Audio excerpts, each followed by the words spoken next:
In the deep, profound silence of Montana's vast backcountry, where the deep forests harbor secrets and survival is often a matter of instinct, a single border collie puppy found himself abandoned, forced into a situation where he had to survive alone, solitary, discarded, and barely clinging to life. But nature has ways of surprising us. And sometimes, the wilderness breaks its own rules.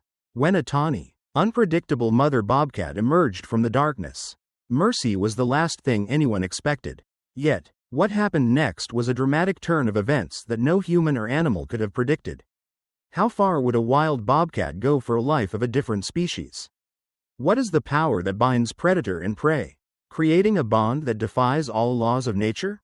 This is not merely a story of survival. It is a story about heart, instinct, and a connection that changes everything. For 68-year-old retired forest ranger Elias Thorne, the wilderness of the Rockies had never felt as vast or as heavy in the air as it did on this particular autumn morning. Having spent most of his life within the quiet majesty of the mountains, he felt a strange restlessness today as the first light of morning filtered through the lodgepole pines and into his cabin window. Elias's weathered hand gripped a mug of hot coffee. He gazed at the peaks that had served as the backdrop of his life for 15 years. His retirement cabin sat on the edge of the Lolo National Forest, near a quiet creek. Now, his conservation efforts were limited to injured birds and a vegetable garden he tended behind his modest home. "Looks like rain is coming, Duke," he muttered to the old Labrador retriever lying on the frayed rug near the fireplace. Duke raised his silver-flecked muzzle slightly, acknowledged his master's voice, and surrendered himself once again to morning sleep. Elias smiled at his faithful companion. At 12 years old, Duke was clearly slowing down. But with the passage of time, the bond between the two only deepened. Man and dog had weathered the storms of life together. The death of his wife, Martha, 7 years ago, his subsequent retirement, and the move to this isolated cabin. That was where the healing had begun. The weather forecast called for storms over the next 3 days. Therefore, Elias needed to check his emergency supplies and bring in more firewood. Setting down his coffee cup, he pulled on his jacket and work boots. "Be right back, old timer," he said, patting Duke's head, "just making sure we are ready for the storm." Outside, the autumn air brought a crisp chill, whispering of winter's arrival. Elias's breath appeared as small clouds as he walked toward the woodshed. The forest unusually silent, the usual morning chorus of birds was noticeably absent. With years of experience as a ranger, Elias had learned to read the mood of the forest. And today, he felt something unusual. As he was loading firewood into a wheelbarrow, a sound drifted on the wind. It was so faint he almost missed it. Elias straightened up, his back protesting from years of physical labor, and listened carefully. He heard it again, a high, sharp cry that did not match any wildlife he knew. "Sounds like a puppy," he said to himself, puzzled, and narrowed his eyes. His nearest neighbor was 3 miles down the mountain road and did not own dogs. Leaving the wheelbarrow half-loaded, Elias followed the sound. As he approached the tree line at the edge of his property, the cries became clearer. 2 days earlier, a battered green pickup truck had roared along the narrow logging road that threaded through the deepest part of the wilderness. The man behind the wheel, about 30, eyes red and sporting 3 days of stubble, gripped the steering wheel tightly with sweaty palms. On the passenger seat sat a small burlap sack, moving occasionally and emitting muffled whimpers. "Shut up," the man snapped, poking the bag with a finger. Almost there, the truck pulled over at a small turnout, and silence fell as the engine was cut. The man grabbed the sack, which was now struggling violently, and stepped out into the cold forest air. He looked around nervously, unzipped the bag, and dumped the contents carelessly onto the ground. A border collie puppy, less than 8 weeks old, tumbled out and immediately began to shiver. His black and white coat was dirty, and his small body was thinner than it should have been. "This is the end of the line for you, stray," the man said coldly. "I do not have the money to feed you, and the shelter wants $80 to take you. This is better for both of us." The puppy looked up at the man with trusting dark eyes and hesitantly wagged his tail. He understood neither the concept of abandonment nor the cruelty being inflicted upon him. "Do not look at me like that," the man muttered, already retreating to the truck. A hiker will find you. Or else you will just. He did not finish the sentence, unwilling to voice the fate that awaited the puppy in the wild. The truck door slammed. The engine roared to life, drowning out the puppy's first terrified cry. As the sound of the truck faded down the mountain road, the small border collie sat shivering, completely alone in a world he could not comprehend. When night fell, hunger and fear drove the puppy to wander from the roadside. Instincts that were not yet fully developed urged him to seek shelter and warmth. With no mother to guide him and no training to rely on, the puppy stumbled deep into the woods, crying occasionally, hoping that someone, anyone, would answer. Not far from where the puppy was now huddling under a fallen log, a female bobcat emerged from a den beneath a rocky overhang. She was 3 years old and in her prime. Her muscular, lean body was that of an expert hunter perfectly adapted to the mountain terrain. Her tawny coat, rippling with spots and streaks, provided ideal camouflage, shifting as she stretched in the fading light. Behind her, 3 small bobcat kittens mewed softly, seeking their mother's attention. Born in the late spring, the kittens had grown large enough to eat solid food but still depended on their mother for protection and hunting skills. The mother bobcat had enjoyed unusual success this season. Her territory was rich with rabbits, squirrels, and mice, allowing her to maintain a den closer to the edge of the forest than usual. The mother bobcat's ears twitched in response to her kittens, but another sound caught her attention. It was an unfamiliar cry, yet one that awakened a maternal instinct. A week ago, one of her kittens had wandered from the den, returning starving and terrified after a day of absence. That distant cry held something that reminded her of that event. Moving with silent precision, the bobcat glided through the underbrush toward the source of the sound. Her whiskers trembled to convey sensory information, and she paused to sniff the air. A strange scent, not one of her kind, but something else. It was something that should have triggered her territorial instinct or her hunting instinct. However, the pitiful, weak cries continued, stirring something deep within her nature that transcended the usual boundaries of predator and prey. On the morning of the second day since being abandoned, the border collie puppy was clearly weakening. Dehydration was setting in, and without skills to hunt or scavenge, hunger rendered him lethargic. His once enthusiastic cries had reduced to occasional whimpers as he lay under the fallen log. His black and white fur was matted with pine needles and mud. In the silence of dawn, the puppy's ears twitched at the sound of light footsteps approaching his makeshift shelter.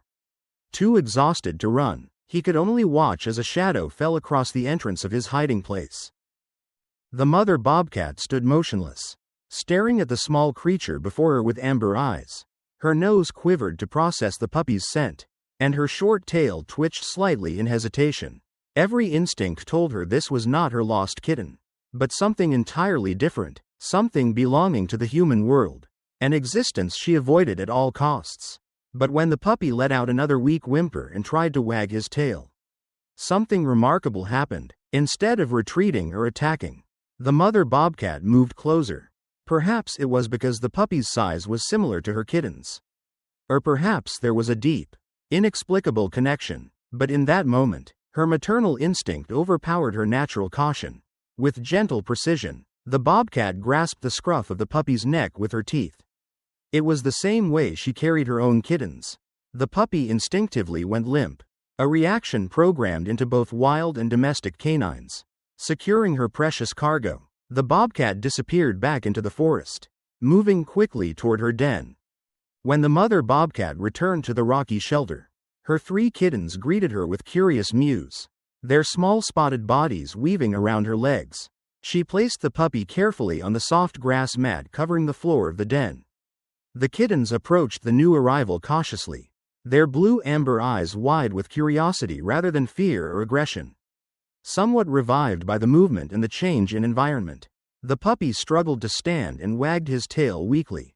In his limited experience, other warm bodies meant companionship and the possibility of food.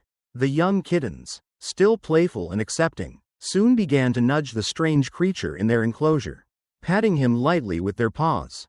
The mother cat watched this interaction carefully, ready to intervene if necessary. When the puppy collapsed from exhaustion, She approached and began to lick his dirty fur with her rough tongue. He was not her child.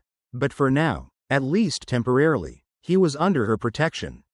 When night fell, the strange family huddled together for warmth.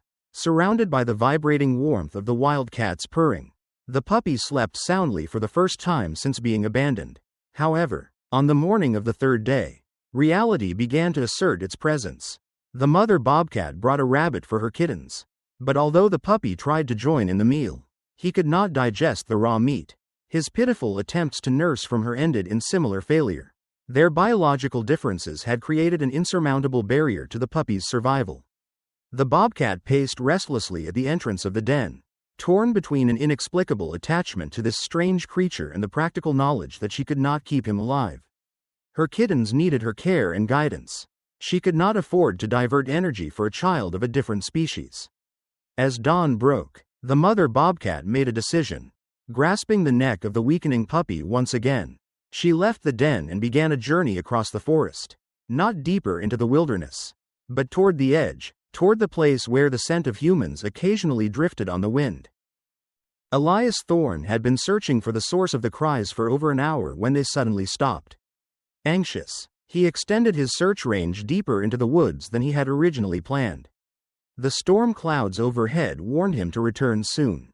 But something, perhaps a ranger's instinct or simple human compassion, urged him forward. "Is anyone there?" he shouted, knowing the chance of a response was low. He hoped to trigger another sound to guide his path. Only the sound of wind rustling through the pines answered.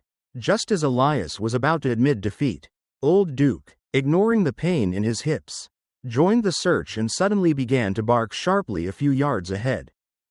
"What is it, partner?" Elias rushed to the dog's side. Duke was rigid, his tail extended straight back in a classic point. Following Duke's gaze, Elias saw movement in a small clearing ahead. At first, he thought it was a deer. Instinctively, his hand reached for the bear spray he carried out of habit. However, as he squinted in the morning light, the figure was a smaller wild cat, a bobcat, appearing to carry something. Elias froze, careful not to startle the animal. Surprisingly, Duke watched the scene quietly, with an almost uncanny calmness. Years of wildlife management experience taught Elias when to intervene and when to let nature take its course. And this moment demanded patient observation. The bobcat paused at the edge of the clearing and stared straight at Elias with amber eyes. It was then that he realized what the cat was carrying. A small, black and white puppy, motionless, but still breathing within the bobcat's gentle grip. "My God, unbelievable," Elias whispered, his mind racing to comprehend the scene before him. As if answering his voice, the bobcat carefully placed the puppy on a soft mat of moss. She stood over it protectively for a moment, gave it one last lick, stepped back, but continued to watch Elias. The understanding gradually became clear. "You brought this to me," Elias said quietly, "didn't you, Mama?" The bobcat's ears twitched slightly, but she held her position, her eyes darting between the man and the puppy. Elias felt an intelligence in those wild eyes and something more, an intentional thread beyond his understanding of animal behavior. Slowly, tense with anticipation, Elias dropped to one knee and extended his hand, palm down, in a non-threatening gesture. "It is okay," he murmured. "I understand." The bobcat stared for a few more seconds, seeming to make a decision. With a final glance at the puppy, she turned and vanished into the underbrush, like a ghost melting into the forest. Only then did Elias approach the abandoned puppy. His condition was dire: dehydration, malnutrition, barely responsive. Yet, as he gently scooped up the tiny creature, it weakly tried to lick his hand. "You are going to be okay now, little one," Elias promised, tucking the puppy inside his jacket for warmth. "Let's go home." Back at the cabin, Elias worked methodically to save the puppy's life. He created a solution of warm water, sugar, and a pinch of salt, a temporary rehydration method learned in his ranger training. Using a kitchen dropper, he carefully fed the puppy bit by bit, and gradually, signs of recovery began to show. "Duke, I think this guy is a fighter," Elias said to the old dog who stayed by the cardboard box where the puppy rested on soft towels. As twilight fell and the storm finally broke, Elias sat by the fireplace, watching the puppy's chest rise and fall in sleep. His mind returned again and again to the mother bobcat. Her intentional action, the clear decision to entrust the puppy to human care. I have seen many strange things in these mountains, he told Duke, but never anything like this. The event awakened a long-buried memory. 25 years ago, in his early days as a ranger, Elias had encountered the reverse situation. A massive flood had washed away part of the forest, and a search team found a bobcat kitten that had miraculously survived but was separated from its mother. Against regulations, Elias had taken the kitten home temporarily, bottle feeding it until it could be transferred to a wildlife rehabilitation center. Could it be? He muttered to himself, staring into the dancing flames. Was that the same lineage? The timing made it a possibility, but it transcended mere coincidence. Bobcats live about 7 to 10 years in the wild, sometimes longer if resources are plentiful. There was no way to know for sure. Yet, the symmetry of the situation felt profound to Elias. Life has a way of returning favors in unexpected forms. In the days that followed, the puppy, whom he named Scout, recovered rapidly. A visit to the vet in the nearby town confirmed that Scout was about 8 weeks old. Malnourished but healthy, and likely a purebred Border Collie. Someone intentionally dumped this little guy, Dr. Sarah Jenkins said with barely concealed anger. We see cases like this more than you would think. People do not understand the responsibility of buying a puppy. And when it becomes a hassle, they dump them. Elias nodded sadly. I have seen pets abandoned in the woods before, but this is the first time one was saved by wildlife. Sarah frowned skeptically. A bobcat? That goes against every piece of knowledge regarding predator behavior. I know what I saw. Sarah, Elias insisted quietly. He had known this vet for nearly 20 years. She had treated Duke since he was a puppy. I cannot explain it either. But that mother bobcat was protecting him, not hunting him. Sarah's expression softened. Life in the natural world does not always go by the textbook. I have seen strange bonds form between species. But this is a first. She scratched Scout's head, eliciting an enthusiastic tail wag. One thing is for sure. This little guy owes his life to you and that bobcat. As autumn deepened into winter, Scout grew rapidly, displaying his personality. Unlike many other dogs, he did not fear the forest. He would sit at the edge of Elias's property, staring intently at the tree line, seemingly waiting for something, or someone. Elias, too, often gazed at the edge of the woods, hoping to catch a glimpse of the mother bobcat once more. He occasionally found her tracks in the snow near the cabin, but the wild cat kept herself hidden. On a crisp December morning, Elias woke to find Scout missing from the foot of his bed. Anxious, he called for the puppy, but heard no running paws. However, Duke was restless, looking at Elias from his cushion in the corner with calm brown eyes. Where is Scout, Duke? Elias asked, pulling on his boots and jacket. The old dog stood up, walked slowly to the front door, and looked back at Elias expectantly. Outside, overnight snow had transformed the world. 3 inches of fresh powder covered the ground, and Elias immediately spotted Scout's small tracks leading from the porch toward the tree line. Feeling a knot of anxiety, he followed the trail, calling the puppy's name. At the tree line, Elias stopped in astonishment. Scout was sitting quietly on the snow, facing the forest, and in front of him, equally motionless, was the mother bobcat. The two were about 10 feet apart, separated by a small clearing, staring silently at each other. Elias held his breath, afraid to disturb the silent communication in progress. It felt like minutes, but it was probably seconds. The bobcat took a step, then another, closing the distance to Scout. Scout remained seated, his tail tracing a small arc in the snow. Not a frantic, excited wag, but a gentle, intentional greeting. When the bobcat got within 2 feet, she stopped and sat in a crouch, never taking her eyes off the puppy. Movement from the brush of a nearby fir tree caught his eye, and Elias watched in wonder as 3 half-grown bobcat kittens cautiously emerged. They approached Scout with the same curiosity they had shown in the den, walking around him, occasionally touching noses. The scene before him defied all explanation. Yet, Elias understood. He was witnessing something deep. A reunion. Or perhaps a farewell. The mother bobcat had not just saved Scout's life through a momentary lapse of instinct. She had forged a bond with him, strong enough to risk returning to the edge of the human domain. After a few minutes, the mother bobcat stood and let out a soft, chirping sound. Her kittens responded immediately, ceasing their inspection of Scout to return to her side. With one long, final look at the dog, she turned and led her family deep into the woods, vanishing as silently as she had arrived. Scout watched them go, his young face showing a solemnity that his age could not express. Only when the last traces of the wildcats disappeared did he turn and run back to Elias's feet, leaning against him for reassurance. "You have family in these woods, don't you, Scout?" Elias said quietly, kneeling to hug the puppy. "And now, so do I." Spring came to the mountains, bursting with wildflowers and birdsongs. Scout, now almost fully grown, became an indispensable companion on Elias's daily walks, showing an intelligence and awareness of the forest that impressed even the veteran ranger. "You are a special creature," Elias would often say, watching Scout navigate the trails with confidence, occasionally pointing out wildlife Elias might have missed. Duke assumed the role of the elder, watching Scout's antics with gentle tolerance, occasionally joining in when his old joints allowed.